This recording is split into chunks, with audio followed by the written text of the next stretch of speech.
Hello student, इस video के अंदर हम क्वेश्चन नंबर 6 देखेंगे। Miscellaneous exercise chapter number 6, find the interval. देखो वापस क्वेश्चन आ गया, आपको इंटरवल फाइंड करना है इन विच द फंक्शन गिवन। आपको ये फंक्शन दिया हुआ है इज स्ट्रिक्टली इंक्रीजिंग और स्ट्रिक्टली डिक्रीजिंग।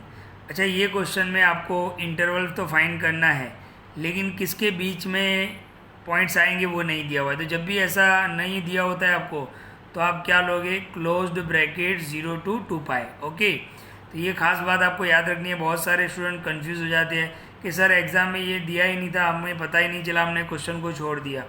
0 से 2π, ओके, ये आपको याद रखना है कि इसके बीच की वैल्यू जो भी आपका इंटरवल बनेगा वो कहाँ पे स्ट्रिक्टली इंक्रीजिंग है और कहाँ पे स्ट्रिक्टली डिक्रीजिंग है। अब आपको याद होगा स्ट्रिक्टली इंक्रीजिंग और स्ट्रिक्टली डिक्रीजिंग में हम क्या करते थे कि जो f(x) होता था उसका हम f(x) निकालते थे, फिर इज इक्वल टू 0 लेते थे, फिर इंटरवल बनाते थे और फिर हम 3 कॉलम करते थे। पहला कॉलम इंटरवल का, दूसरा f(x) और तीसरा नेचर, राइट। तो आपको मेथड याद होना चाहिए।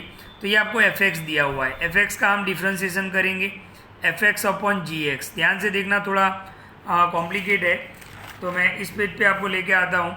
तो ये f(x) आपको दिया हुआ है। अच्छा, ये जो ऊपर का है वो f(x) और ये जो है वो gx। ओके, तो ध्यान से देखना, हम gx से स्टार्ट करेंगे, ये हमने यहाँ पे लिख दिया।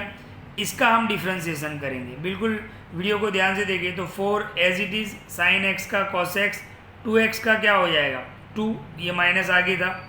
अच्छा, यहाँ पर f(x) इंटू gx लगेगा, इसलिए मैंने यहाँ पे ब्रैकेट कर लिया, माइनस बाहर रहने दो। x as it is cos x का क्या होगा माइनस साइन x, फिर plus cos x as it is x का डिफ्रेंसिएशन 1, ये माइनस बाहर है, फिर क्या होगा बीच में माइनस आएगा। अब हम क्या करेंगे, इसको एज इट इज़ छोड़ देंगे, तो ये एज इट इज़ छोड़ दिया और इसका डिफ्रेंसिएशन करेंगे। तो 2 का कितना हो जाएगा 0, cos x का क्या हो जाएगा माइनस साइन x, तो मैंने यहाँ पे डायरेक्ट माइनस साइन x लिख दिया। और नीचे क्या लिखेंगे gx होल स्क्वायर, तो 2 plus cos x whole square. अब आपको क्या करना है नेक्स्ट स्टेप में, ये माइनस अंदर ले जाना है। ओके, तो माइनस माइनस क्या हो जाएगा प्लस, प्लस माइनस क्या हो जाएगा माइनस, तो हमने यहाँ पे वो कर लिया। ओके, अब एक और चीज़, ये माइनस और ये माइनस दोनों क्या हो जाएंगे प्लस। ओके, वापिस एक बार, ये माइनस और ये माइनस क्या हो गया प्लस, और साइन x को मैंने अंदर मल्टीप्लाई कर लिया, यानी 4 sine square x, 2x sine x।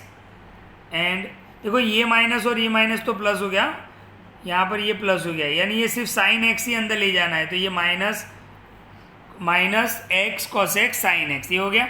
और ये माइनस माइनस क्या हो गया प्लस हो गया, और ये प्लस ये माइनस और ये प्लस माइनस cos x हो गया। अब इन दोनों का मल्टीप्लाई करेंगे। ओके, तो ध्यान से देखो, बिल्कुल 2 4 जा 8 cos x। ओके, ध्यान से देखना, बिल्कुल 2 4 जा 8 cos x, 2 2 जा -4, 2 into x 2x sine x, 2 into cos x minus cos x, minus 2 cos x, फिर ये cos x का वापस यहाँ पे, तो 4 cos x into cos x 4 cos square x, फिर 2 cos x, फिर ये cos x यहाँ पे जाएगा तो x sine x cos x और x cos into cos square x।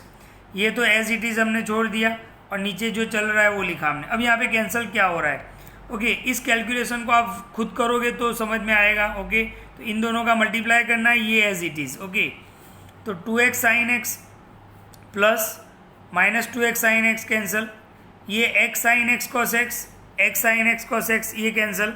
अब क्या रहता है 8 cos x minus 2 cos x यानी 6 cos x, माइनस 2 यानी 4 cos x। ओके, ध्यान से देखना, फिर ये माइनस cos स्क्वायर x बचता है, यहाँ पे लिख दिया हमने। फिर ध्यान से देखो, ये प्लस 4 cos स्क्वायर x और ये plus sign square x, plus 4 sine square x, और ये माइनस 4 हमने यहाँ पे लिख दिया। नीचे जो है वो एज इट इज़। अब हम यहाँ से क्या करेंगे, 4 कॉमन निकाल लेंगे, तो 4 हमने कॉमन निकाला, cos square x plus sign square x और ये माइनस 4 cos स्क्वायर x, बाकी आगे ये दोनों एज इट इज़ है और नीचे तो बिल्कुल एज इट इज़ चल रहा है। cos square x plus sign square x कितना हो जाएगा 1, तो ये -4 और ये +4 कैंसिल हो जाएगा। नेक्स्ट पेज पे देखते हैं, तो -4 +4 कैंसिल, नीचे एज इट इज़। अब आप ध्यान से देखो, आपके पास इतना रहता है, ये आपका क्या है f(x). Okay, f(x) is equal to क्या ले लेते हैं 0, यहाँ से मैंने cos x कॉमन निकाल लिया तो 4 माइनस cos x। अच्छा, ये सामने चला जाएगा यानी 0 हो जाएगा। अब आपके पास क्या रहता है, cos x is equal to 0 and ये इज इक्वल टू 0। तो cos x is equal to 0 अभी छोड़ देते हैं, इसको सॉल्व कर लेते हैं पहले। ये माइनस cos x, ये side plus cos x। cos x की वैल्यू कभी 1 से ज़्यादा नहीं होती है। ये तो कितना है 4, तो ये कितना हो जाएगा, इम्पॉसिबल। अब इसकी बात करते हैं। इसके लिए आपको 11th साइंस का चैप्टर नंबर 3 याद करना पड़ेगा।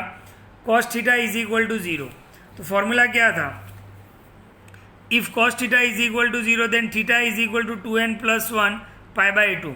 अब हम क्या करेंगे, ध्यान से देखो, theta is equal to x, theta की जगह पर क्या है x, तो हमने ये फॉर्मूला लिख दिया। ओके, थीटा की जगह पर मैंने क्या लगा दिया x। n बिलोंग्स टू क्या है z, n की वैल्यू मैंने 0 रखी, तो यहाँ पे 0, 2 इंटू 0 0 प्लस 1 यानी 1 इंटू π/2, तो π/2 आया। n इज इक्वल टू 1 रखा मैंने, 2 1 जा 2, 2 प्लस 1 3 π/2। इससे आगे कोई वैल्यू नहीं मिलेगी। हमें इंटरवल किसके बीच में लेना है, 0 और 2π। तो आपको फर्स्ट इंटरवल ये मिलेगा, ये सेकेंड इंटरवल और ये थर्ड इंटरवल। ओके, पहला इंटरवल कौन सा होगा, 0 से π/2, सेकेंड इंटरवल π/2 से 3π/2 और थर्ड इंटरवल 3π/2 से 2π। ओके, तो इस पेज पे आ जाते हैं, ये हमने इंटरवल लिख दिया।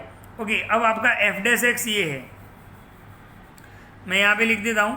f' क्या है, तो 4 cos x minus cos square x upon 2 plus cos x whole square.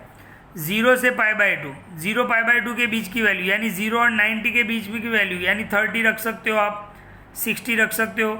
तो ये जो x दिख रहा है, अब वहाँ पर 30 रखो और सॉल्व करो। ये आप खुद सॉल्व करोगे, बहुत सारे सम मैंने बताए हैं, तो आपको आंसर पॉजिटिव मिलेगा।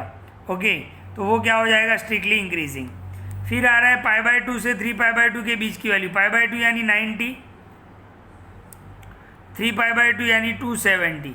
90 और 70 के बीच में कोई भी वैल्यू ले लो आप, जैसे 150 ले लो, कोई भी वैल्यू ले लो। ओके, तो यहाँ पर आप सब्स्टिट्यूट करो तो आपको आंसर क्या देगा, नेगेटिव देगा। नेगेटिव यानी क्या होगा, स्ट्रिक्टली डिक्रीजिंग। इसी तरीके से 3π/2 यानी 270 और 2π यानी 360, इसके बीच की कोई भी वैल्यू आप ले लो और यहाँ पे सब्स्टिट्यूट करो आप। ओके, तो आपको आंसर क्या मिलेगा, पॉजिटिव यानी स्ट्रिक्टली इंक्रीजिंग। ओके, तो ध्यान से देखना, ये इंक्रीजिंग कहाँ पे हो रहा है, एक तो यहाँ पे स्ट्रिक्टली इंक्रीजिंग हो रहा है और यहाँ पे स्ट्रिक्टली इंक्रीजिंग, यानी 0 से π/2 और 3π/2 2π। तो हमने यहाँ पे लिख दिया, यूनियन करके भी लिख सकते हो आप, वो स्ट्रिक्टली इंक्रीजिंग हो गया। और सिर्फ इस पे आपको स्ट्रिक्टली डिक्रीजिंग मिल रहा है, यानी π/2 3π/2 ये स्ट्रिक्टली डिक्रीजिंग होगा। ओके, इसके बीच की वैल्यू आप सब्स्टिट्यूट करो, चेक करो, यहाँ पर रखना है आपको, आंसर आपका इस तरीके से आ जाएगा।